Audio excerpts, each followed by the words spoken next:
Oh catch it. ഓ വേഴാമ്പലിനെ കിട്ടി. ഓ great.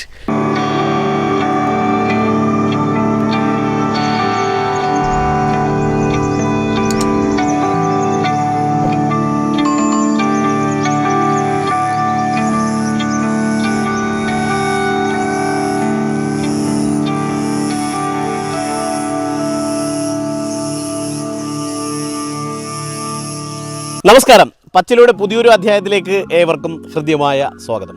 നമ്മളിന്ന് പാവങ്ങളുടെ ഊട്ടി എന്നറിയപ്പെടുന്ന നെല്ലിയാമ്പതിയിലാണ്. നമ്മൾ സ്ഥിരം കാർഷിക കാഴ്ചകളിൽ നിന്നും അല്പം വ്യതിചലിച്ച് ഒരു ഒരു അത്ഭുത ബേർഡിൻ്റെ കഥ തേടി 2-3 ദിവസമായി നെല്ലിയാമ്പതിയിൽ അലഞ്ഞു തിരിഞ്ഞ് നടക്കുകയാണ്. അപ്പോൾ മലമുഴക്കി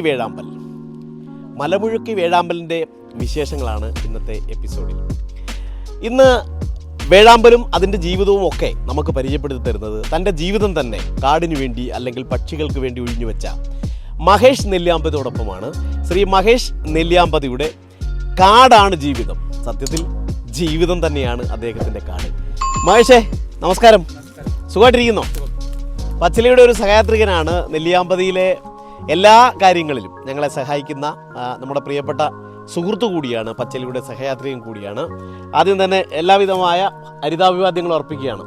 എങ്ങനെ പോകുന്നു പക്ഷി നിരീക്ഷണവും കാട് നിരീക്ഷണവും ഒക്കെ? നന്നായി പോകുന്നു. വളരെ സന്തോഷം. മഹേഷിൻ്റെ തലവാചകം തന്നെ കാടാണ് ജീവിതം എന്നാണ്. സത്യത്തിൽ അദ്ദേഹത്തിൻ്റെ ജീവിതം തന്നെ അത് കരിങ്കുരങ്ങാണ് കേട്ടോ. അതായിട്ട് ചക്ക അടിച്ചുകൊണ്ടിരിക്കുക കരിങ്കുരങ്ങ് മുകളിൽ. എന്തായാലും മഹേഷിൻ്റെ ജീവിതവും വേഴാമ്പലിൻ്റെ ജീവിതവും ഇന്നത്തെ എപ്പിസോഡിൽ നമുക്ക് കാണാം. ഞാൻ ചോദിക്കുന്നത്, നമ്മളൊന്ന് പ്രത്യേകമായൊരു എപ്പിസോഡ്, സാധാരണ ഒരു കാർഷിക ജീവിതവും ഒക്കെയാണ് ഞങ്ങൾ പരിചയപ്പെടുത്തിക്കൊണ്ടിരിക്കുന്നത് പച്ചിലയിൽ. ഇന്ന് ഈ പക്ഷിയുടെ കൂടുതൽ പ്രത്യേകതകൾ അറിയാൻ താങ്കളോടൊപ്പമുള്ള യാത്രയാണ് ഇന്നത്തെ എപ്പിസോഡ്. 2-3 ദിവസമായി നമ്മളിങ്ങനെ ചുറ്റിത്തിരിയാണ്. ഇന്ന് എന്തായാലും ബേർഡിനെ കണ്ടിരിക്കും. ബേർഡിനെ നമ്മൾ വീഡിയോ എടുത്തിരിക്കും. ആ ഉറപ്പിലാണ് നമ്മൾ. അതെ. അപ്പൊ ഈ വേഴാമ്പലിന്റെ പുറകെ കൂടാനുള്ള കാരണം എന്താ? വേഴാമ്പലിനോട് കൂടെ എന്ന് മാത്രമല്ല, എല്ലാവരുടെ ഒപ്പം ഉണ്ട്. പക്ഷേ അതിന് ജീവിത സ്റ്റൈൽ കണ്ടപ്പോൾ എനിക്ക് ഏറ്റവും ഇഷ്ടം കൂടിയ വേഴാമ്പലായിരുന്നു. ബാക്കിയുള്ള ബേർഡ്സിന്റെ പുറകെ പോകാതെ ഇവരുടെ ജീവിതശീലങ്ങൾ ഞാൻ പഠിച്ചുകൊണ്ടിരിക്കുന്നു. എന്തുകൊണ്ടാണ് അത്ര കൂടുതൽ ഇഷ്ടം തോന്നിയത് വേഴാമ്പലിനോട്? ഇഷ്ടം എന്ന് പറഞ്ഞു കഴിഞ്ഞാൽ അവരുടെ ലൈഫ് നല്ല ലൈഫാണ്. അവരൊരു പേര് മാത്രമേ ഉള്ളൂ. നമുക്ക് ഒത്തിരി പഠിക്കാനുണ്ട്. മനുഷ്യന്മാരുടെയും കാട്ടി ഏറ്റവും ജനങ്ങളുടെ ഇടയിൽ കിടന്ന് വളരുന്നതിനെയും കാട്ടി അവരുടെ ഇടയിൽ കിടന്ന് വളരുമ്പോൾ ആരും പറഞ്ഞു തരാതെ സ്വയമായി മനസ്സിലാക്കാനുള്ള ഒരുപാട് കാര്യങ്ങൾ മനസ്സിലാക്കാനുള്ള ഇതുണ്ട് അതിനകത്ത്. പഠിക്കാൻ ഒത്തിരി ഉണ്ട്. ഞാനിപ്പോൾ ഒരു 6 കൊല്ലമായിട്ട് ബേർഡ് വാച്ചിങ് തന്നെയായിരുന്നു. 3 വർഷമായിട്ട് നല്ല തിരക്കും ഒത്തിരി ഗസ്റ്റുകളും ഉണ്ട്. നമുക്ക് അറിയാവുന്നതുണ്ട്. പുറത്തുനിന്ന് വന്നാലും 1 മണിക്കൂർ കൊണ്ട് ഫോട്ടോ എടുത്തിട്ട് പോകാൻ അവർക്കും ഉപകാരമാണ്. എനിക്കൊരു അരി പഠിക്കാനുള്ള വരുമാനവും കൂടിയാണ് അത്. മഹേഷ് പറഞ്ഞ ഒരു വാക്ക് നമ്മൾ വല്ലാതെ ഹോണ്ട് ചെയ്യുന്നു. ഒരു പേരേ ഉള്ളൂ അല്ലേ? അതിൽ വല്ലാത്തൊരു ഫീലിങ്സ് ആണ്. ഒരു പേര് മാത്രമേ ഈ ബേർഡിന് ഉണ്ടാകൂ എന്നുള്ളത്. അപ്പോൾ നമ്മളറിയാതെ പ്രകൃതിയുടെ ചില അല്ലേ വികൃതി എന്ന് പറയാൻ പറ്റില്ല, ചില നേരികൾ അല്ലേ? നമ്മുടെ കൊല്ലം ജില്ലയിൽ കരിമീനുമായി ബന്ധപ്പെട്ട്, കരിമീനും ഒരു ഇണ മാത്രമാണുള്ളത്. അപ്പോൾ കരിമീനുമായി ഇതിൻ്റെ ജീവിതത്തിൽ താരതമ്യമുണ്ടെന്ന് തോന്നുന്നു. പ്രണയമേ വിരഹമേ പ്രകൃതി സ്നേഹമേ നിനക്കു ഞങ്ങൾ പേരിടുന്ന രാരരാരരാ തരാരരാരരാ തരാരരാരരാ തരാരരാരരാരരാരരാരരാ പ്രണയമേ വിരഹമേ പ്രകൃതി സ്നേഹമേ. പ്രകൃതിയോടുള്ള സ്നേഹം അല്ലേ? പ്രകൃതിയോടുള്ള പ്രണയം. അതിനോട് പ്രണയം ഉണ്ടെങ്കിൽ വേറെ ഒന്നും വേണ്ട, ഭക്ഷണം പോലും വേണ്ട. അപ്പോൾ വീണ്ടും നമുക്ക് വേഴാമ്പലിൻ്റെ ജീവിതത്തിലേക്ക് മടങ്ങി വരാം. എന്തായാലും ഇങ്ങനെ അറിയാതെ ഈ കരിങ്കുരങ്ങൻ ചക്ക വെച്ച് തലയിലിട്ടപ്പോൾ വന്നുപോയ പാട്ട്. എന്തായാലും മഹേഷേ, അപ്പോൾ ഈ ഒരു പേര് ഉണ്ടാകും എന്ന് പറഞ്ഞു. അപ്പോൾ വേറെ ഒരു ബേർഡിനും അങ്ങനെ ഒരു വിശേഷം ഉണ്ടാവും തോന്നുന്നില്ല. ഇല്ലേ?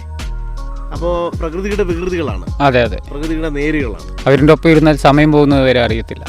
ജീവിതത്തിൽ ഒരു ദിവസം എത്ര സമയം ബേർഡിന് പുറകെ പോകും? ഞാൻ കാലത്ത് പുലർച്ചെ ഒരു 6 മണിക്ക് വീട്ടിൽ നിന്ന് ഇറങ്ങും. 6 മണിക്ക് പോയാൽ വീട്ടിലേക്ക് തിരിച്ചെത്തുന്നത് വൈകുന്നേരം 7 മണിക്കൊക്കെ ആയിരിക്കും. നമ്മൾ മാക്സിമം ഒരു 4-5 മണി വരെ ബേർഡിൻ്റെ ഒപ്പം തന്നെ ഉണ്ടാവും. ഫോട്ടോഗ്രാഫിക്ക് പോയി ക്യാമറയുമായി അങ്ങനെ പോകും. ക്യാമറ നമ്മൾ യൂസ് ചെയ്യുകയാണെങ്കിൽ അങ്ങനെ, ഇല്ലെന്നുണ്ടെങ്കിൽ ഗസ്റ്റിൻ്റെ ഒപ്പം തന്നെ നമ്മൾ ചെലവഴിക്കും. അതിൻ്റെ ഒപ്പം അതെ. വനം വകുപ്പിന്റെ ഒക്കെ ഒരു സഹകരണം എങ്ങനെയാണ്? സഹകരണം കുഴപ്പമില്ല, നല്ല അടിപൊളി സഹകരണം തന്നെയാണ്. നമ്മൾ ഒത്തിരി ആ വിളിക്കാറുണ്ട്, എനിക്ക് പോകാനുള്ള സമയം കിട്ടാറില്ല. നമ്മൾ മുഴുവൻ സമയം ബേഡിന്റെ പുറകെ, നമ്മൾ ഫുൾ ടൈം കാടാണ്. നമ്മൾ വനത്തിന്റെ പുറകിലാണ്, പിന്നെ വനം വകുപ്പിന്റെ പുറകെ പോകേണ്ട കാര്യമില്ല. അതെ അല്ലേ? എങ്കിലും ബേഡിനെ നിരീക്ഷിക്കാനൊക്കെ ഉൾവനത്തിലൊക്കെ ഇപ്പം നമ്മൾ വന്നതുപോലെ ഉൾവനത്തിലൊക്കെ കയറേണ്ടി വരുന്നുണ്ട്. അപ്പം അതുകൊണ്ട് വനം വകുപ്പിന്റെ ഭാഗത്തു നിന്ന് എന്തെങ്കിലും ബുദ്ധിമുട്ടുകളോ എല്ലാം ഉണ്ടാവും? അവർക്ക് വനവകുപ്പിന് തന്നെ PhD ക്ലാസ് വരെ നമ്മൾ കോളേജ് പിള്ളേർക്ക് എടുത്തു കൊടുക്കുന്നുണ്ട്. അപ്പോൾ PhD ഹോൾഡേഴ്സിന് ക്ലാസ്സുകൾ പോലും എടുക്കുന്ന ഒരു വ്യക്തിത്വം കൂടിയാണ് ശ്രീ മഹേഷ് നെല്ലിയാമ്പതി. അപ്പം നമ്മൾ വേഴാമ്പലിലെ നെസ്റ്റുകൾ തിരഞ്ഞെടുക്കലാണ്. നമുക്ക് 2026 മെയ് വരെ പെർമിഷൻ ഉണ്ട്. കോളേജിൽ പഠിക്കുന്ന ഡോക്ടറേറ്റ് പഠിക്കുന്ന ഒരു പെൺകുട്ടി ഇപ്പം നമ്മുടെ കൂടെ ഉള്ളത്. അപ്പോൾ അവരുടെ ഒപ്പമാണ് ഇപ്പം നമ്മൾ ചിലവഴിക്കുന്നത്. നമ്മുടെ ഒപ്പം മാക്സിമം 15 ദിവസം നിൽക്കും ആൾ, പിന്നെ കോളേജിൽ പോകും. 10 ദിവസം കഴിയുമ്പോൾ വീണ്ടും വരും. അപ്പോൾ നമ്മൾ നെല്ലിയാമ്പതിൻ്റെ കൗണ്ടിങ് എത്ര നെസ്റ്റ് ഉണ്ട്, അവർക്ക് എന്തെല്ലാം ബുദ്ധിമുട്ടുകളുണ്ട്, അപ്പോൾ നമ്മൾ അവർക്ക് പറഞ്ഞു കൊടുക്കുക. ഇതിൻ്റെ കൂട് കണ്ടുപിടിക്കൽ എളുപ്പമല്ല, മാസക്കണക്ക് നടന്നാൽ മാത്രമേ ഇത് കണ്ടുപിടിക്കാൻ പറ്റത്തുള്ളൂ. അപ്പം മാസങ്ങളോളം കാട്ടിൽ അലഞ്ഞു തിരിഞ്ഞ് നടന്നിട്ടാണ് അതിൻ്റെ നെസ്റ്റ് കണ്ടുപിടിക്കുന്നത് അല്ലേ? അതിനൊരു സാഹസികതയാണ്. അതെ അതെ അല്ലേ? ഇപ്പോൾ നമ്മുടെ നെല്ലിയാമ്പതിക്കകത്ത് എന്ന് പറഞ്ഞു കഴിഞ്ഞാൽ മെയിൻ റോഡ് സൈഡിൽ തന്നെ ഒരു 3 കൂടുണ്ട്. അപ്പോൾ അത് അവർ ആൾക്കാർ തോട്ടമണിക്കാരനെ കണ്ട് നല്ല ശീലമാണ്, അതുകൊണ്ട് പേടിയൊന്നുമില്ല. കാട്ടിൽ ചെന്നാലും പേടി ഉണ്ടാവില്ല. കാട്ടിൽ എന്ന് പറഞ്ഞാൽ അങ്ങനെയല്ല, ഭയങ്കര ഷൈ. നമ്മളെ കണ്ട ഭാര്യയ്ക്ക് ഫുഡ് കൊടുക്കത്തില്ല. 4 മണിക്കൂർ 5 മണിക്കൂർ നമ്മൾ അവിടെ നിന്ന് പോകുന്നവരെ ആള് വരുത്തില്ല. ആ പരിസരത്ത് തന്നെ ഉണ്ടാവും. അതെ അതെ പരിസരത്ത് തന്നെ ഉണ്ടാവും. കൂട്ടിൽ കയറുന്നതിന് നമുക്ക് കണ്ട് അതിനെ ശല്യപ്പെടുത്തുക എന്നുള്ളതിനപ്പുറത്ത് നമ്മുടെ പ്രേക്ഷകർക്ക് അതിൻ്റെ ഒരു സൗന്ദര്യം, അതിൻ്റെ ഒരു കഥ, അതിൻ്റെ ഒരു ജീവിതം ഒക്കെ ഒന്ന് പകർന്നു കൊടുക്കുക എന്നുള്ളതാണ് ഒരു ജെന്യുവൻ ആയിട്ടുള്ള ഉദ്ദേശമാണ് നമുക്കുള്ളത്. ഒത്തിരി പേർക്ക് അറിയാത്ത കാര്യങ്ങൾ. മലമുഴക്കി വേഴാമ്പൽ എന്ന് പറയുമ്പോൾ നമ്മൾ സംസ്ഥാന പക്ഷി അല്ലെങ്കിൽ കാണാൻ മനോഹരിയായ അല്ലെ മനോഹരനായ ഒരു പക്ഷി എന്നതിനപ്പുറത്തേക്ക് മലയാളിക്ക് കൂടുതൽ അറിവില്ല എന്ന് തോന്നുന്നു അല്ലേ? അല്ലെങ്കിൽ പക്ഷിയും അതുമായി ബന്ധപ്പെട്ട് നിൽക്കുന്ന ആളുകളും ഒക്കെ മാത്രമായിരിക്കും അത് ശ്രദ്ധിക്കുക. ഒരു കിളിയായിട്ട് മാത്രമേ അറിയുന്നുള്ളൂ. ഒരു കിളി മാത്രമല്ല മലമുഴക്കി വേഴാമ്പൽ എന്നാണ്. മഹേഷ്, ഈ നെല്ലിയാമ്പതിക്ക് ഒരു വലിയ ജൈവ സമ്പന്നതയുള്ള ഒരു കാടാണ്. അതുകൊണ്ടാണോ ഈ കേരളത്തിൽ ഏറ്റവും കൂടുതൽ ബേർഡ്സ് വേഴാമ്പൽ ഇവിടേക്ക് വരുന്നത്? അത് എന്താ സംഭവം എന്ന് പറഞ്ഞു കഴിഞ്ഞാൽ സാർ, നാട്ടിൻപുറം പോലെ റേഡിയേഷൻ ഇല്ല, ടവറുകളില്ല നെല്ലിയാമ്പതിക്കകത്ത്. ഇതിപ്പോൾ 4 എണ്ണം വരുന്നുണ്ട്. കാട്ടിലൊരു സാധനം ഉണ്ടാകത്തില്ല. ഇതിന് ഡിപ്പാർട്ട്മെൻറ്റാണ് നടപടി എടുക്കേണ്ടത്. ഇപ്പോൾ നെല്ലിയാമ്പതിക്കകത്ത് ഏറ്റവും കൂടുതൽ വേഴാമ്പൽ വരുന്നത്. റേഡിയേഷൻ ഇല്ല, മറ്റുള്ളവരുടെ ശല്യമില്ല. അപ്പോൾ അവർക്കൊരു സമാധാനമുണ്ട്. ഇപ്പോൾ കാലത്ത് എണിക്കുമ്പോൾ നമ്മൾ പുലർച്ചെ എണിക്കുമ്പോൾ വിസിലിംഗ് ത്രഷ് കൂവുന്നത് കേൾക്കാൻ നല്ല രസമാണ്, വിസിലടിക്കുന്നത് കേൾക്കാൻ നല്ല രസമാണ്. അത് കഴിഞ്ഞാൽ പുലർച്ചെ ഒരു 5 മണിയാകുമ്പോൾ ഉണരുക എന്ന് പറയും. അതെ, അതേപോലെ കാലത്ത് 5 മണിയാകുമ്പോൾ ബേഡ്സിൻ്റെ സൗണ്ട് എന്ന് പറഞ്ഞാൽ കലകുല സൗണ്ടാണ്. അതാ കാട്ടിന് ഭംഗി. കാട് ഉറങ്ങിയാൽ അതിനൊരു ഭംഗി ഉണ്ടാവില്ല. ഈ എന്നാലേ അതിനൊരു കാടും ആ സൗണ്ടിനൊരു അത് കേൾക്കാൻ തന്നെ ഒരു നല്ലൊരു രസം തന്നെയാണ്. അപ്പോൾ നമ്മൾ ഈ വേഴാമ്പലിൻ്റെ കൂടുതൽ വിശേഷങ്ങൾ നമുക്ക് പങ്കുവെക്കേണ്ടതുണ്ട്. ഇപ്പം നമ്മൾ കാരപ്പാറ എന്ന് പറയുന്ന സ്ഥലത്ത്, ഏകദേശം വണ്ടി വരുന്നത് 100 അടി എന്ന് പറയുന്ന സ്ഥലത്ത് വരെയാണ്. അവിടെ നിന്ന് എത്ര കിലോമീറ്റർ ഉണ്ട്? 8 കിലോമീറ്ററോളം ഉണ്ട് അല്ലേ? ഈ കാരപ്പാറ എന്ന് പറയുന്ന സ്ഥലത്തെ കൂടാണ് നമ്മൾ തേടിയാണുള്ള അങ്ങോട്ടേക്കാണ് നമ്മൾ വന്നുകൊണ്ടിരിക്കുന്നത്. അപ്പോൾ എന്തായാലും ഈ 100 അടി ജംഗ്ഷൻ വരെയാണ് വാഹനയാത്ര ഉള്ളത്. അവിടുന്ന് പിന്നെ കാൽനടയായി ഇട്ടാണ് ഞങ്ങൾ പോകാൻ ഉദ്ദേശിക്കുന്നത്. കാരണം കാൽനടയായി പോയാൽ പോകുന്ന വഴിക്ക് നമുക്കിങ്ങനെ എന്തെങ്കിലുമൊക്കെ കണ്ടും കേട്ടും കൊണ്ടും കൊടുത്തും അറിഞ്ഞുമൊക്കെ പോകാമല്ലോ. അപ്പോൾ വേണേൽ ഒരു ജീപ്പ് വിളിച്ചൊക്കെ പോകാമെന്നേ ഉള്ളൂ. പക്ഷേ ജീപ്പ് വിളിക്കാൻ പൈസയും ഇല്ല. കൂടുതൽ സൗന്ദര്യം നടന്നൊക്കെയാണ്. എന്നാലും നടന്നാലോ നമുക്ക്? അതെ അതെ തീർച്ചയായും. ഒരു 8 കിലോമീറ്റർ നമുക്ക് നടക്കാം അല്ലേ? ശരി, വാ.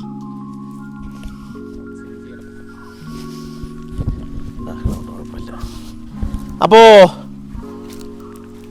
ബേർഡ് വരുന്നതിന് സമയം ആകുന്നുണ്ട് അല്ലേ?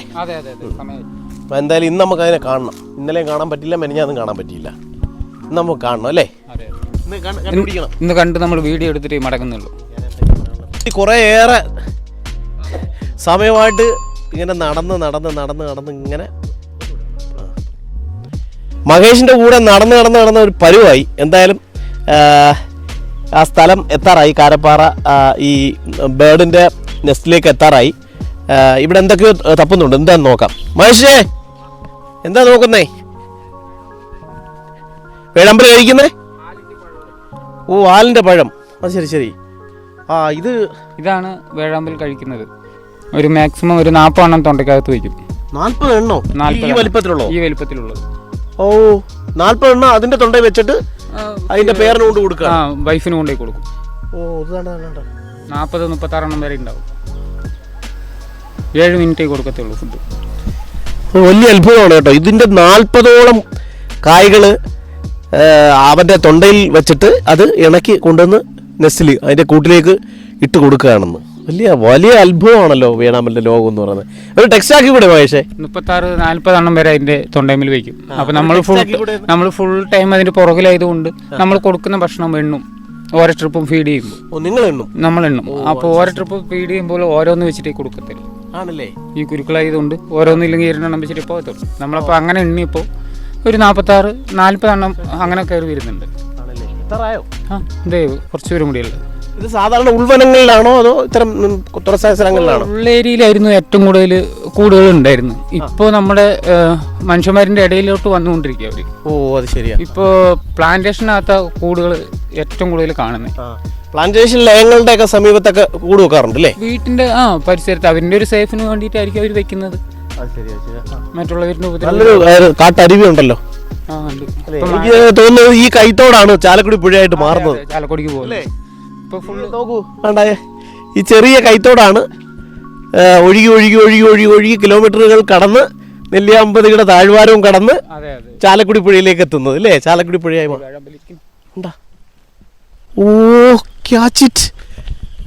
ഓ, വേഴാമ്പലിനെ കിട്ടി. ഓ, ഗ്രേറ്റ്. ഓ, 3 ദിവസത്തെ നടത്തത്തിന് പ്രയോജനമുണ്ടായി. ഫ്ലൈറ്റ് കിട്ടും. ഓ, വെരി ഗുഡ്. എത്രമാത്രം ക്ലാരിറ്റി ഉണ്ടാവും എന്നറിയില്ല പ്രേക്ഷകരെ. എന്തായാലും വേഴാമ്പലിനെ 3 ദിവസത്തെ അന്വേഷണത്തിന് ശേഷം പച്ചില കണ്ടെത്തിയിരിക്കുകയാണ്.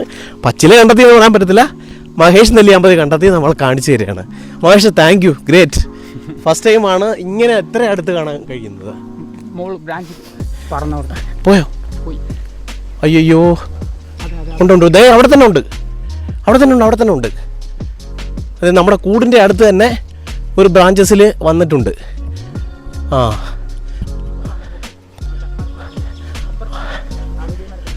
വേഴാമ്പലിനെ കണ്ടെത്തിയിരിക്കുകയാണ്. എന്തായാലും അത്ഭുത പക്ഷി, പ്രണയത്തിൻ്റെ ഒരു വലിയ സിമ്പലാണ് വേഴാമ്പൽ എന്ന് നമുക്ക് പറയാം. എന്തോ മഹേഷേ,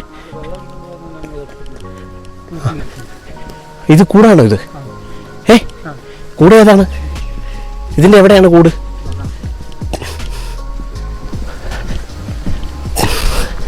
അങ്ങനെ വേഴാമ്പലിനെ കിട്ടിയിരിക്കുകയാണ്. 3 ദിവസത്തെ അലച്ചിലിനൊടുവിൽ ഫ്രൂട്ട്സുമായി തൻ്റെ ഇണക്കി ഫ്രൂട്ട്സുമായി ആൺവേഴാമ്പൽ നെസ്റ്റിലെത്തിയിരിക്കുകയാണ്.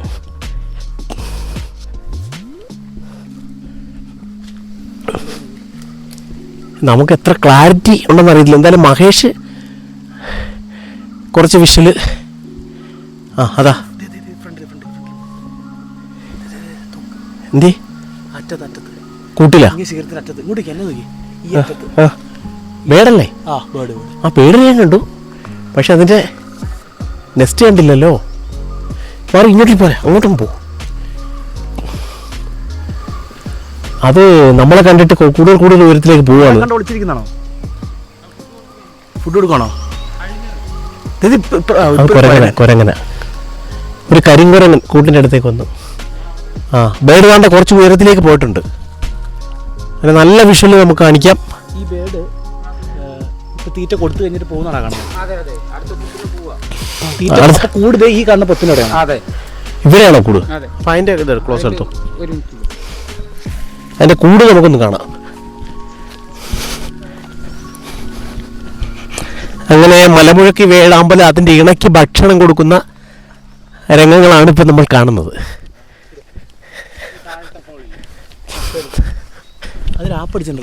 അത് നമ്മൾ തേനെടുക്കാൻ വേണ്ടി കയറുന്നതാണ്. വൻതേൻ എടുക്കാൻ വേണ്ടി. നമ്മൾ ട്രൈബൽ ആയതുകൊണ്ട് നമുക്ക് തേൻ എടുക്കാനുള്ള പെർമിഷനൊക്കെ ഉണ്ട്. അല്ല, ഞാൻ ചോദിക്കട്ടെ, അപ്പം മഹേഷ് ബേർഡ് വാച്ചിങ്ങും മറ്റെന്തൊക്കെയാണ്? നമ്മൾ മാർച്ച് ഇതാകുമ്പോൾ തേൻ എടുക്കാൻ പോകും ഗസ്റ്റുകളില്ലെങ്കിൽ.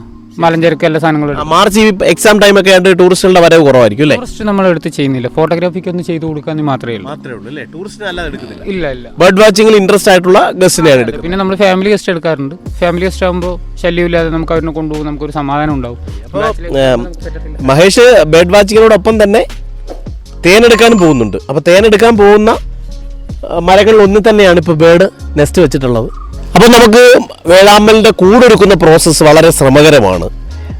അതുപോലെ തന്നെ മുട്ടയിട്ട് അടയിരിക്കുന്നതും അത് വിരിച്ചിറക്കുന്നതും വരെ വേഴാമ്പലിൻ്റെ ജീവിതത്തെ സംബന്ധിച്ച് വളരെ പ്രധാനപ്പെട്ട ഒന്നാണ്. കാരണം രണ്ടുപേരിൽ ഒരാളില്ല, അയാളുടെ ചുണ്ട് മാത്രമേ പുറത്ത് കാണാൻ കഴിയൂ. അപ്പോൾ ആ ശ്രമകരമായ അവരുടെ ജോലി മഹേഷ് നമുക്ക് വിശദീകരിക്കും. മഹേഷേ, എങ്ങനെയാണ് ഈ പ്രോസസ്സ് വിശദമായി പ്രേക്ഷകർക്കൊന്ന് പങ്കുവയ്ക്കാം? ഇത് നമുക്ക് ഒക്ടോബർ മുതൽ സീസണാണ്. അതായത് ഒത്തിരി നെല്ലിയമ്പതിക്കകത്ത് വരുന്നതാണ്. അതായത് വാൽപ്പാറയിൽ നിന്നാണ് നമുക്ക് ഇവിടേക്ക് വരുന്നത്. ജനുവരി ആകുമ്പോഴേക്കും എല്ലാവരും കാണാതെയാവും. അവരവരുടെ പേര് മാത്രമേ ഉണ്ടാവുള്ളൂ. അത് കഴിയുമ്പോൾ അവർ മീറ്റിംഗ് കഴിഞ്ഞ് നെസ്റ്റിങ്ങിൽ കയറുന്ന സമയമാണ്. കൂട് നല്ല ഒരിക്കലായിരിക്കും. അവർ പഴയ വേസ്റ്റെല്ലാം എടുത്ത്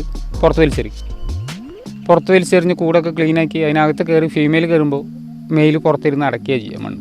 ഇപ്പം തന്നെ നമുക്ക് മുകളിൽ നോക്കിക്കഴിഞ്ഞാൽ അടച്ചു വെച്ചിരിക്കുന്നത് കാണാൻ കഴിയും.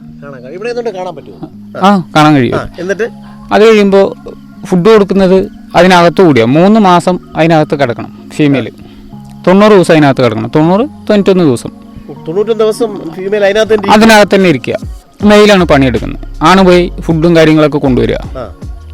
ഒരു വരാതെ ആയി കഴിഞ്ഞ് കഴിഞ്ഞാൽ ഫീമെയിലിന് പുറത്ത് വരാൻ കഴിയത്തില്ല, മരിച്ചു പോകത്തേ ഉള്ളൂ. 90-91 ദിവസം വരെ കൂട്ടിനകത്ത് തന്നെയാണ് കിടക്കുന്നത്. അപ്പോൾ നമ്മൾ മെയിൽ തന്നെയാണ് ഫുഡ് കൊണ്ടുവന്ന് കൊടുക്കുന്നത്. മെയിലിന് എന്തെങ്കിലും സംഭവിച്ചാൽ ഫീമെയിലിന് പുറത്ത് വരാൻ കഴിയത്തില്ല. അതുകൊണ്ടാണ് അത്രയും സേഫിൽ വേറെ ഒന്നും കയറി ഉപദ്രവിക്കാതിരിക്കാൻ വേണ്ടിയിട്ടാണ്, ഫീമെയിലിനെ ഉപദ്രവിക്കാതിരിക്കാൻ വേണ്ടിയിട്ട് പുറത്ത് മണ്ണ് വെച്ച് അടയ്ക്കുന്നത്. അപ്പോൾ അതിൻ്റെ ചുണ്ട് മാത്രമാണ്. അതെ, അവർക്ക് ഭക്ഷണം കൊടുക്കാനുള്ള ഒരു ഗ്യാപ്പ് മാത്രമേ വിടത്തുള്ളൂ. അപ്പോൾ ഈ പോകുന്ന വഴിക്ക് ഇണക്ക് എന്തെങ്കിലും സംഭവിച്ചാൽ ഒരു കുടുംബം മൊത്തം ഇല്ലാതെയായി പോവുകയാണ്. അതേപോലെ ഇപ്പോൾ കഴിഞ്ഞ വർഷം നമ്മുടെ കരടി എന്ന് പറഞ്ഞ ഡിവിഷനിൽ അത് പ്ലാന്റേഷൻ തന്നെയാണ്. അപ്പോൾ അതിന് മുമ്പത്തെ കൊല്ലം ഒരു 4 കൊല്ലം ഒരു കൂട് യൂസ് ചെയ്തായിരുന്നു. ഒരു ഉണക്കമരത്തിലായിരുന്നു. അതൊരു കൊല്ലം മഴ അടിച്ചപ്പോൾ അത് പൊട്ടിപ്പോയി. അവർ കഴിഞ്ഞ വർഷം വീണ്ടും കൂടുകൾ തപ്പിയിട്ട് കിട്ടിയില്ല. അപ്പോൾ അവർക്ക് പേരിന് കിട്ടിയില്ല. അപ്പോൾ അവർ വീണ്ടും ഒരു മരം കണ്ടുപിടിച്ച് കൂടെല്ലാം ഉളി വെച്ച് ചെതുക്കുന്ന പോലെ എല്ലാ വർക്ക് കഴിഞ്ഞിട്ട് കയറാൻ സമയത്ത് മരം വീണ്ടും പൊട്ടിപ്പോയി. ഈ ട്രിപ്പ് വീണ്ടും ഒരു നെസ്റ്റ് വീണ്ടും കണ്ടുപിടിച്ച്. കഴിഞ്ഞ ട്രിപ്പ് അവർക്ക് മുട്ടയിടാൻ കഴിഞ്ഞില്ല. അത്രയും പണിയെടുത്തിട്ട് ഇടാൻ പറ്റിയില്ല. കയറേണ്ട സമയത്ത് മരം പൊട്ടിപ്പോയി. വീണ്ടും അതേപോലെ ഈ കൊല്ലം വീണ്ടും പണി തുടങ്ങി. അപ്പോൾ ആ മുട്ട വേസ്റ്റായി കാണും. മുട്ട ഇട്ടില്ല. കയറുന്നതിന് മുമ്പ് ഇട്ടതാണെന്നുണ്ടെങ്കിൽ കുഞ്ഞിൻ്റെ അത് ഒരു ആൾ പോയത് തന്നെ. വീണ്ടും ഈ ട്രിപ്പ് ഒരു നെസ്റ്റും കൂടി തുടങ്ങിയായിരുന്നു. പക്ഷെ മരം ബലമുള്ളത് കൊണ്ട് അവർക്ക് കയറാൻ കഴിഞ്ഞില്ല. മുട്ടയിടാൻ സമയമായിരുന്നു. മുട്ടയുടെ സമയതുകൊണ്ട് അവർക്ക് ആ കൂടിൻ്റെ വർക്ക് ചെയ്യാൻ പറ്റുന്നില്ല. മരം ഒരുപാട് ബലവും കൂടിയാണ്. ഇടാൻ പറ്റാതെ ഇപ്പോൾ പെട്ടെന്ന് അത്യാവശ്യം അത്ര ഇതിൽ അങ്ങനെ ഒരു നെസ്റ്റ് വയ്ക്കാറില്ല വേഴാമ്പൽ. ഓപ്പനിലൊരു ഉണക്കക്കുറ്റിയിൽ കൊണ്ടുപോയിട്ട് വെക്കത്തില്ല. മഴ പെയ്ത് കഴിഞ്ഞ് ഇരുന്ന് പോകില്ലെങ്കിൽ മരം കുറ്റി ഒടിഞ്ഞു പോകും.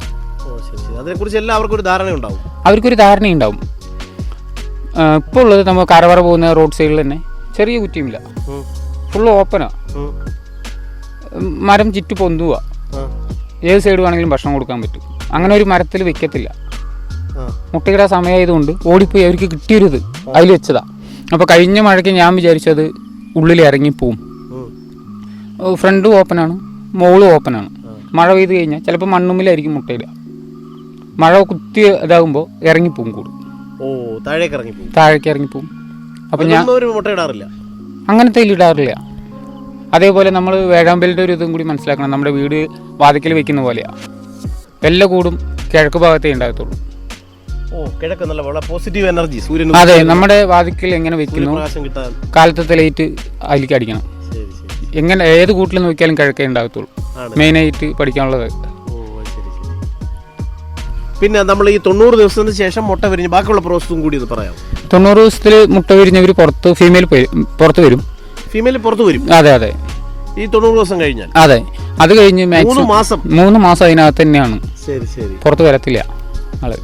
3 മാസത്തിന് ശേഷം എങ്ങനെയാണ് ഇവർ പുറത്തു വരുന്നത്? നിങ്ങൾ വാച്ച് ചെയ്യുമല്ലോ. അതെ, നിങ്ങൾ അന്ന് എങ്ങനെയാണ് കുറെ അധികം ബേർഡ്സ് വാച്ചിങ്? അതായത് ഇവര് 3 മാസത്തിൽ വരുന്ന പറഞ്ഞു കഴിഞ്ഞാൽ അകത്തുനിന്ന് വന്നത് ഇവർക്ക് പറക്കാൻ കഴിയത്തില്ല. ഫീമെയിലിന് പറക്കാൻ പറ്റത്തില്ല. 2 ദിവസം കൂടിൻ്റെ അടുത്ത് തന്നെ ഉണ്ടാവും. അപ്പോഴും അവൻ തന്നെയാണ് ചാപ്പാട് കൊടുക്കുന്നത്. ഇപ്പം നമ്മളൊരു ഹോസ്പിറ്റലിൽ കടന്നു കഴിഞ്ഞാൽ കൈയും കാലും നൂർത്താൻ പറ്റത്തില്ല. എന്ത് മനോഹരവും അത്ഭുതകരമായ കഥയാണല്ലേ. അപ്പോൾ 2 ദിവസം അവിടെ റെസ്റ്റ് എടുത്ത ആള് ചിറകൊക്കെ ഒന്ന് കറക്റ്റ് ചെയ്ത് ഒരു ടൈറ്റ് കിട്ടുന്ന ആൾക്ക് അത് കഴിഞ്ഞ ആൾ പോവും. രണ്ടുപേരും കൂടി പോകും. അവരുടെ ഒരു ഇണക്ക് ഇറങ്ങി വരുമ്പോൾ ഒരു സ്നേഹം അത് പറഞ്ഞാൽ മനസ്സിലാവൂല, അത് കണ്ടു നിന്നാലേ അതിൻ്റെ ഇത് മനസ്സിലാക്കാൻ കഴിയത്തുള്ളൂ. ജീവിതം അല്ലേ. അതുപോലെ തന്നെ ഇത് കഴിഞ്ഞ ഒരു മാക്സിമം ഒരു 25 ദിവസം കുഞ്ഞ് പുറത്തിറങ്ങാൻ നോക്കും. കുഞ്ഞിറങ്ങുന്നത് കാണാനും ഭംഗിയാണ്. അവനിക്കറിയില്ല അമ്മ പോയ വഴി ഏതാന്നുള്ളത്. അപ്പോൾ തലയൊക്കെ പുറത്തിട്ട് നോക്കും, ഏതിലെങ്കിലൊക്കെ പോകണമല്ലോ, കുസൃതിയാണല്ലോ കുഞ്ഞിന്. അപ്പോൾ കൊക്കും ഇതൊക്കെ ഇട്ട് നോക്കും. അപ്പോൾ പുറത്തിറങ്ങി കഴിഞ്ഞാൽ ചിലപ്പോൾ ഈ പരന്തൊക്കെ ഈകളുകൾ കില്ല് ചെയ്യാൻ നോക്കും, വിടില്ല. ഇവരാരെങ്കിലും ഒരാൾ കാവലുണ്ടാവും. അതുപോലെ അത് പറക്കാൻ തുടങ്ങുമ്പോൾ അച്ഛൻ അക്കരയിലുണ്ടാവും, അമ്മ അക്കരയിലുണ്ടാവും. ട്രെയിനിങ് കൊടുക്കുന്ന പറപ്പിച്ച് അങ്ങോട്ടും ഇങ്ങോട്ടും. ഒരാൾ അവിടെ കാവലുണ്ടാവും, ഒരാൾ ഇപ്പുറത്തുണ്ടാവും. ഈ 90 ദിവസത്തിന് ശേഷം മുട്ട വിരിഞ്ഞ് പിന്നെ എത്ര സമയം കൂടി എടുക്കും പുറത്തേക്ക് വരാൻ? മുട്ട വിരിയും 45 ദിവസമേ കണ്ടു. അത് 45 ദിവസം കൊണ്ട് മുട്ട വിരിയും ഏകദേശം. അതെ അതെ. അപ്പോൾ കുഞ്ഞൊരു ഏകദേശം വലുപ്പമായാൽ മാത്രമേ ഇവൻ പുറത്ത് വിടത്തുള്ളൂ. അതാണ്, അതും കൂടെ ചേർത്താണ് 90. അതെ അതെ. ഏകദേശം വലുപ്പമാകുമ്പോഴേ പുറത്ത് വിടുള്ളൂ. അപ്പൊ ഈ ആ സമയത്തുള്ള ഭക്ഷണവും കൂടിയാണ് ഇയാൾ കൊണ്ടുതരുന്നത്? അതെ, അമ്മയ്ക്കും കുഞ്ഞിനും കൊടുക്കണം. അതെന്തൊക്കെ തരം ഭക്ഷണങ്ങളായിരിക്കും കൊണ്ട് കൊടുക്കുന്നത്? ഏറ്റവും കൂടുതൽ അത് കഴിയുമ്പോൾ കുട്ടിക്ക് പ്രോട്ടീൻ കിട്ടാൻ വേണ്ടിയിട്ട് തവള, പാമ്പ്. അത് വളരെ പ്രധാനപ്പെട്ട ഒരു കാര്യമാണ്. നമ്മൾ ഇന്നലെ ഒരു തർക്കം ഉണ്ടായി ആരെയും നമ്മുടെ ഇവിടുത്തെ പ്രിയ സുഹൃത്തുക്കളുമായിട്ട്. ഇവിടുത്തെ ഗ്രാമപഞ്ചായത്ത് അംഗം പ്രിയപ്പെട്ട സഹനാഥൻ സഖാവും അതുപോലെ തന്നെ പ്രിയപ്പെട്ട നമ്മുടെ പോത്തർക്കയും എല്ലായിട്ടും ഇത് വെജാണോ നോൺ വെജാണോ എന്ന്. അപ്പോൾ നമ്മൾ കേട്ടുകൊണ്ടിരുന്ന ഒരാൾ പറഞ്ഞത് വെജാണെന്ന്. അപ്പോൾ അതിൻ്റെ ഒരു യാഥാർത്ഥ്യം ഒന്ന് മനസ്സിലാക്കണം. എങ്ങനെയാണ്, വെജാണോ നോൺ വെജാണോ? രണ്ടും കഴിക്കും. അതായത് വൈഫിന് വന്നിട്ട് സാധാരണ ഫ്രൂട്ട് കൊടുക്കുക. ഏറ്റവും കൂടുതൽ ഇഷ്ടപ്പെട്ടതാണ് ആലിൻ്റെ പഴം. കാണിച്ചത് 10-50 എണ്ണം തൊണ്ടയിൽ തന്നെ വെച്ച് കൊണ്ടുവന്ന് കൊടുക്കും. കുഞ്ഞ് വിരിഞ്ഞു കഴിഞ്ഞാൽ കുഞ്ഞിന് പ്രോട്ടീൻ കിട്ടാനും വൈഫിന് ആരോഗ്യം കിട്ടാനും ബാർബറ്റ് ഇല്ലാന്നുണ്ടെങ്കിൽ പാമ്പ്, തേള്, മുട്ട വരെ കൊടുക്കും. മറ്റ് കിളികളുടെ മുട്ട. അത് കുഞ്ഞിന് പ്രോട്ടീൻ കിട്ടാൻ വേണ്ടിയിട്ടാണ്. നമ്മൾ നമ്മുടെ ഭാര്യനെ എങ്ങനെ വീട്ടിൽ നോക്കുന്നു അതിനെയും കാട്ടി സൂപ്പറായിട്ട് അവർ ചെയ്യും. നോട്ടം അതിൽ അവരിനെ തള്ളി പറയാനില്ല. അവരിനെ കണ്ടിട്ട് വേണം നമ്മൾ പഠിക്കാൻ. സത്യം പറയട്ടെ, നമ്മൾ ഭാര്യയെ പോലും ഇങ്ങനെ നോക്കുന്നില്ല. എനിക്കിത് ആരും പറഞ്ഞു തന്ന അറിവില്ല. ഞാൻ എൻ്റെ ചിലവ് സമയങ്ങൾ ഫുൾ അതിനകത്ത് കളയുന്നതുകൊണ്ടാണ് ഇത്രയും കാര്യങ്ങൾ എനിക്ക് മനസ്സിലാക്കാൻ കഴിയുന്നത്. ഭാര്യയുടെ പ്രസവ സമയത്ത് സത്യം പറഞ്ഞാൽ മനുഷ്യൻ ഭാര്യയ്ക്ക് ഇത്ര ഇമ്പോർട്ടൻസ് കൊടുക്കുന്നുണ്ടോ എന്നുള്ളത് അത്ഭുതമാണ്. അത്രത്തോളം പ്രണയം ഉണ്ട് എന്നുള്ളതാണ്. ഈ പക്ഷികൾ തമ്മിലുള്ള, ഭർത്താവും ഭാര്യയും തമ്മിലുള്ള പ്രണയത്തെ ഏത് പക്ഷികളുമായി ഉപയോഗിച്ചാൽ നമുക്ക് കഴിയും അല്ലേ? മനുഷ്യരുമായി പോലും ഉപയോഗിക്കാൻ കഴിയില്ലെന്നാണ് എനിക്ക് തോന്നുന്നത് അല്ലേ? മാക്സിമം ഒരു 2000 എനിക്ക് ഇഷ്ടമുണ്ടായിരുന്നു. ഒറ്റ ഫോട്ടോഗ്രാഫി നെല്ലിയമ്പതിക്കകത്തുണ്ടായിരുന്നുള്ളൂ. ഇപ്പോൾ ഈ 2 വർഷമായിട്ട് തന്നെ ഒത്തിരി പേര് അറിയുന്നുണ്ട്. ഫോട്ടോഗ്രാഫേഴ്സിനെല്ലാം കേരളം അകത്തും പുറത്തും എന്നെ അറിയാത്ത ആരും ഉണ്ടാവില്ല ഫോട്ടോഗ്രാഫേഴ്സ്. പിന്നെ നമ്മുടെ ഫീൽഡിൽ എല്ലാ ആൾക്കാരും വന്നു പോകുന്നതാണ്. അപ്പോൾ എനിക്ക് അറിയാം ഈ സാധനം എപ്പോൾ വരും, എപ്പോൾ പോവും. അപ്പോൾ നമുക്കറിയാം ഇതിപ്പോൾ ഫുഡ് എടുക്കാൻ പോയാൽ ചിലപ്പോൾ 2 മണിക്കൂർ കഴിയും. അപ്പോൾ നമ്മൾ അവിടെ നിൽക്കുന്നത് വേസ്റ്റാണ്, സമയം കളഞ്ഞിട്ട് കാര്യമില്ല. അപ്പോൾ നമ്മൾ പറയും ഇല്ലെങ്കിൽ ഒന്ന് ചായ കുടിക്കാൻ പോയാലോ, ഇല്ലാന്നുണ്ടെങ്കിൽ വേറെ ബേഡ്സിനെ എടുക്കാൻ പോയാലോ. അവർക്ക് സമയമുണ്ട്. അപ്പോൾ എപ്പോൾ വരും? കറക്റ്റ് 10 മണിക്ക് എന്ന് പറഞ്ഞാൽ ഷാർപ്പ് 9:55 അവിടെ ഉണ്ടാവും. ആ സമയം നമുക്ക് കാൽക്കുലേറ്റ് ചെയ്യാൻ കഴിയും. അപ്പോൾ പുറത്തുനിന്ന് വരുന്ന ആൾക്കാർക്ക് നമുക്കത് ഇത്രയും അറിയുന്നതുകൊണ്ട് അവർക്ക് വന്ന് എടുത്തിട്ട് പോകാനുള്ളതേ ഉള്ളൂ. അവരുടെ സമയം പാഴാവൂല. അപ്പോൾ നമ്മൾ മുട്ട വിരിഞ്ഞു, കുഞ്ഞ് പറക്കമുറ്റയായി, അപ്പോൾ പ്രാക്ടീസ് ചെയ്തു. പിന്നെ എത്ര കാലം കൂടി ഇവർ ഒരുമിച്ച് ഫാമിലി ആയിട്ടുണ്ടാവും? ഫാമിലി ആയിട്ട് 1 വർഷം, അടുത്ത മീറ്റിംഗ് വരെ. അതായത് ഈ 90 ദിവസം പൂർത്തിയായാൽ വീണ്ടും 1 വർഷം കൂടി ഈ ഫാമിലി ഒരുമിച്ചുണ്ടാവും. അതെ, അച്ഛനമ്മ കുഞ്ഞുമായിട്ട് ഒരു തവണ എത്ര മുട്ടകളാണ് ഇവർ ഇടാറ്? ഇത് ഒറ്റ മുട്ട ഇടത്തുള്ളൂ. ഒരു മുട്ട ഇടത്തുള്ളൂ. ഒറ്റ ഒരെണ്ണം ഇടത്തുള്ളൂ. ഞാൻ ഇത്രയും കാലം നടന്നിട്ട് നെസ്റ്റിൻ്റെ എല്ലാ ഇത് അറിയാം. നമുക്ക് നോക്കുന്ന എല്ലാ പേരിലും ഒരു കുഞ്ഞേ ഉണ്ടാകത്തുള്ളൂ. ഇതുവരെ 2 എണ്ണമായിട്ട് ഏത് പേരിനും കണ്ടിട്ടില്ല. 6 കൊല്ലമായിട്ട്. വല്ലാത്തൊരു കേട്ട അത്ഭുതം തന്നെ. അപ്പോൾ ഈ കുഞ്ഞും അപ്പോൾ ഇവർ 3 പേരും കൂടെ ആയിരിക്കും പിന്നെ 1 വർഷത്തോളം സഞ്ചാരം? അതെ അതെ, 3 പേരും. ഈ കുഞ്ഞ് ഏകദേശം വലുപ്പമാകുമ്പോൾ ഇവർ നല്ല ഇത് കൊടുത്തിട്ടുണ്ട്, ട്രെയിനിങ് കൊടുത്തിട്ട് പുറത്തിറക്കുന്നത്. അറ്റാക്ക് ചെയ്യും. അതെ അതെ അതെ. അതിന്റെ കൊക്കുമ്പിൽ ഒരു കൊത്ത് കിട്ടിയ ഒരു രക്ഷയില്ല. അപ്പോൾ ഒരു ബേഡിന് ശരാശരി എത്ര വെയിറ്റ് ഉണ്ടാവും? ഇത് വേഴാമ്പലായതുകൊണ്ട് 4.5 കിലോ വെയിറ്റ് വരുന്നുണ്ട്. 4.5 കിലോ വെയിറ്റ് വരുന്നുണ്ട്. പിന്നെ അതേപോലെ തന്നെ അതിന് ഉയരം എന്ന് പറഞ്ഞാൽ നമ്മൾ 5 അടി പൊക്കം വരുന്നുണ്ട്. അതുപോലുള്ള ഭക്ഷണമാണല്ലോ. അതെ, ഒരാളുടെ ഹൈറ്റ് വരുന്നുണ്ട്. ഏറ്റവും ബെറ്റർ ഫ്രൂട്ട് ആണല്ലോ കഴിക്കുന്നത്. അതെ, ഒരാളുടെ ഹൈറ്റ് വരുന്നുണ്ട്. പ്രോട്ടീന് വേണ്ടി മാത്രമാണല്ലേ ഈ ജീവികളെയൊക്കെ എടുക്കുന്നത്? അതെ, നെസ്റ്റിംഗ് സമയത്ത് മാത്രമേ ഈ നോൺ വെജ് ഇതാകുന്നത്. സത്യത്തിലൊരു വെജ് ബേർഡാണ്, പക്ഷേ അതിന്റെ ശരീരം ആവശ്യപ്പെടുന്ന ഘട്ടങ്ങളിൽ അതെ അതിന് പ്രോട്ടീനും ആരോഗ്യം കിട്ടാൻ വേണ്ടിയിട്ടാണ് പ്രസവ ടൈമിൽ ഈ സാധനങ്ങളൊക്കെ കൊടുക്കുന്നത്. അല്ലാത്ത സമയം കംപ്ലീറ്റ് ഒരു 4.5 കിലോഗ്രാം ഒരു പൂർണ്ണ വളർച്ച എത്തിയ ബേർഡ് ഉണ്ടാവും അല്ലേ? ഒരു പക്ഷി അതിന് എത്ര വർഷക്കാലം ജീവിച്ചിരിക്കും? ലൈഫ് സ്പാൻ, ആയുസ് 45 മുതൽ 50 വരെയാണ്. വർഷം 45 മുതൽ 50 വരെ. ഓ, അത് ശരി, 50 വർഷം വരെ ജീവിക്കുന്ന ബേർഡാണ്. അതെ നമ്മൾ ഈ റിസർച്ചിന്റെ ഇതിന് പോകുമ്പോൾ അവരുടെ എനിക്ക് ഒരുപാട് കാര്യങ്ങൾ മനസ്സിലാക്കാൻ കഴിയും. അതെ, ബേർഡ്സിനെ കുറിച്ച് ഒരുപാട് കാര്യങ്ങൾ എനിക്ക് മനസ്സിലാക്കാൻ കഴിയും. അതിന്റെ ലൈഫ് എന്ന് പറയുമ്പോൾ 45 മുതൽ 50 വരെയാണ്. അപ്പോൾ അവരെന്ന് പറയുമ്പോൾ നമ്മൾ ഈ വേഴാമ്പൽ മരിച്ചതിന്റെ ടഫ് 40-45 ഉള്ളു.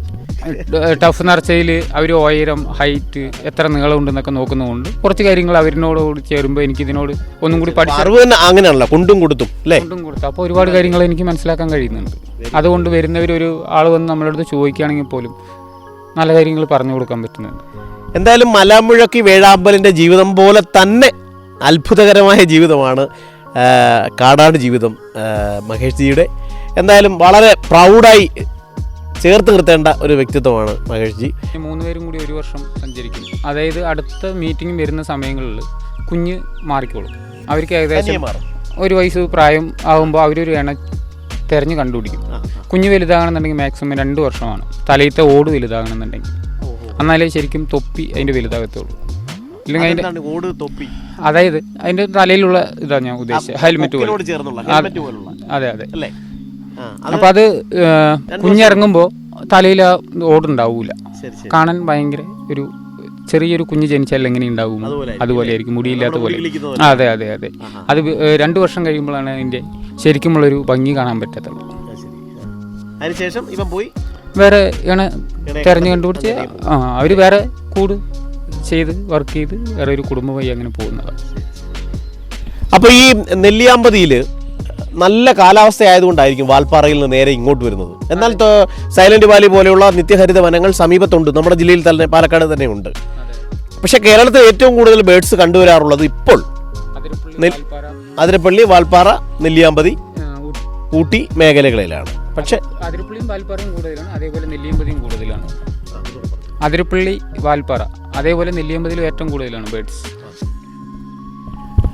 അപ്പോൾ ഈ മഹേഷ്, ഇപ്പോൾ ഈ കാലാവസ്ഥാ വ്യതിയാനം വലിയ മാറ്റമാണ് പക്ഷികൾക്കിടയിൽ ഉണ്ടായിട്ടുള്ളത്. അത് വേഴാമ്പലിൻ്റെ ജീവിതത്തെ എങ്ങനെയെങ്കിലും ബാധിച്ചതായിട്ട് നമുക്ക് തോന്നിയിട്ടുണ്ടോ? ഇല്ല, ഇതുവരെ തോന്നിയിട്ടില്ല. നെല്ലിയാമ്പതിക്കകത്ത് വെയിലും മഴയൊന്നും അവർക്ക് വിഷയമല്ല. ഇല്ല അവർക്ക് വരുന്നത് റേഡിയേഷൻ വരുന്ന ടവറുമ്മിലാണ്. നിലവിൽ വരണേ ഉള്ളൂ. അതുകൊണ്ട് ആ ഭാഗങ്ങളിൽ ടവറുള്ള ഏരിയകളിൽ ബേർഡ്സ് ഉണ്ടാവില്ല. ടവറുള്ള ഏരിയകളിൽ ഈ പോലത്തെ സാധനങ്ങൾ ഉണ്ടാവില്ല, റേഡിയേഷൻ കൂടുന്നതുകൊണ്ട്. അതായത് ഇപ്പം നാട്ടിൻപുറത്തെന്ന് പറയുമ്പോൾ ഒത്തിരി കാക്കകൾ ഉണ്ടായിരുന്നത്, ഇന്ന് ഒത്തിരി ടവർ ആയതുകൊണ്ട് ഒരു കാക്ക പോലും കാണാൻ കഴിയില്ല. അതുപോലെയാവും നെല്ലിയാമ്പതിയും. അപ്പോൾ കൂടുതൽ ടവറുകൾ വന്നാൽ ബേർഡ്സ് വേറെ വനങ്ങളിലേക്ക് പോകും. അതെ, അത് നമുക്കും കൂടി ബാധകം തന്നെയാണ്. റേഡിയേഷൻ അതിൻ്റെത് നമുക്ക് പറഞ്ഞാൽ മനസ്സിലാക്കാൻ കഴിയില്ല. എന്താ കാരണം എന്ന് പറഞ്ഞാൽ ഞാൻ റിലയൻസിന് മൈക്രോ ഒക്കെ സെറ്റ് ചെയ്യാൻ പോയിട്ടുള്ള എറണാകുളം. അപ്പം നമ്മൾ ഒരു ഇടി പൊട്ടുമ്പോൾ തന്നെ അതിൻ്റെ റേഡിയേഷൻ അടിച്ച് കയറുമ്പോൾ നമുക്കറിയാൻ പറ്റും, കയറി പോകുമ്പോൾ അത്രയും പവറാണ്.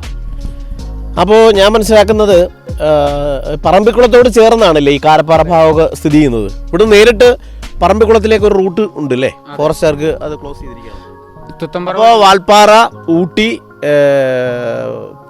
നെല്ലിയാമ്പതി, അതിരപ്പള്ളി, ഈ ഒരു വെസ്റ്റേൺ ഗാർഡ്സിൻ്റെ ഒരു പോർഷനിലാണ് ഇപ്പോൾ ബേർഡ്സ് ധാരാളമായിട്ടുള്ളത് അല്ലേ?